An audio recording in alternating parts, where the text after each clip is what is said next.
Trump said in June he would quit the Paris Agreement and instead focus on creating jobs in the coal and oil industries. Gore doubts Merkel.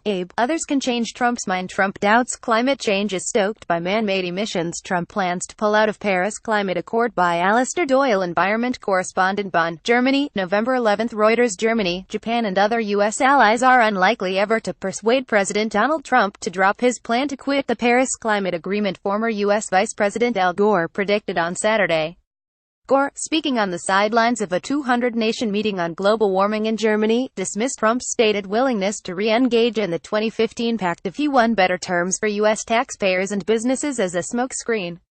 It's a classic political effort to have things both ways. He's made his decision, but he wants to give the other side a faint hope that he might yet change his mind, he told Reuters. It's pointless for me to continue trying to persuade him to change his mind, he said. Can somebody else? German Chancellor Angela Merkel, Japanese Prime Minister Shinzo Abe, somebody else? I don't know.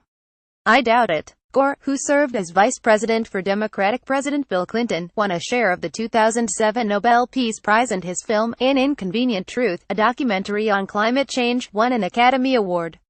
Trump said in June that he would quit the Paris Agreement and instead focus on creating jobs in the coal and oil industries. No other nation has followed his lead. Syria, the last nation outside the accord, said last week it would sign up.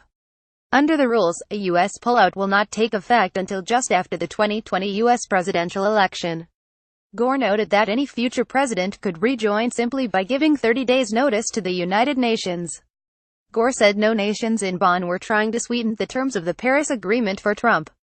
Nobody here is trying to offer them anything, he said. Earlier on Saturday, an anti-Trump U.S. alliance said that U.S. cities, states and businesses accounting for more than half the country's economy remained committed to the 2015 Paris Climate Accord.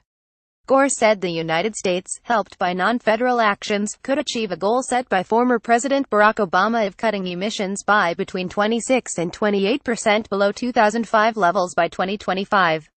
He also said that a global goal of channeling $100 billion a year in climate finance to developing nations by 2020, from both public and private sources, was still within reach despite cuts by Trump. Private sector investments in developing nations in areas such as solar and wind power were booming, he said. I think private investment flows are going to totally dwarf the pledges that are government to government, he said. Reporting by Alistair Doyle, editing by Rose Russell. Our standards: the Thomson Reuters Trust Principles.